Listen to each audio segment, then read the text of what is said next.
Vegetable fried రైస్కి కావాల్సిన పదార్థాలు బీన్స్, పచ్చిమిర్చి, కాలీఫ్లవర్, ఆనియన్, క్యారెట్ ఇవైతే సరిపోతాయి. మనం ఇంట్లోనే సింపుల్గా చేసుకోవచ్చు. దీన్ని మనం శుభ్రంగా క్లీన్ చేసుకుని ముక్కలుగా కట్ చేసుకుని పక్కన పెట్టుకుందాం. ముందుగా బాండీలో ఆయిల్ పోసుకుని కాలీఫ్లవర్ ముక్కల్ని బాగా ఫ్రై చేసుకోవాలి. ఇవి బాగా ఫ్రై అయిపోయినాయండి. ఇప్పుడు మనం రెడీ చేసుకున్న వెజిటేబుల్స్ అన్నిటిని ఒకసారిగా వేసేసుకుందాం.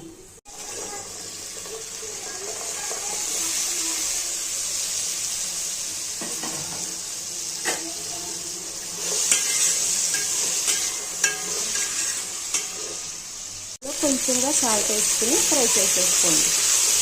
కొంచెం ఎగిపోయిన తర్వాత మనం దీనిలోకి పెప్పర్ పౌడర్ యాడ్ చేసుకుందాం. ఇదే స్పైసీ కవర్ చేస్తుందండి. కొంచెం గరం మసాలా, కొద్దిగా కొత్తిమీర, కొంచెం పుదీనా. మనం ముందుగా రెడీ చేసుకున్న బాస్మతి రైస్ని ఇప్పుడు ఈ ఫ్రై అయిన దాంట్లో వేసేసుకున్నాం.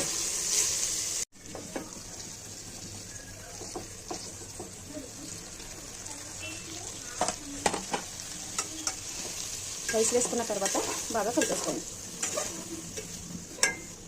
అంటే మనకు వేడివేడిగా వెజిటేబుల్ ఫ్రైడ్ రైస్ అయితే రెడీ అయిపోతుంది. వీడియో కనుక నచ్చితే లైక్ చేసి సబ్స్క్రైబ్ చేసుకోండి.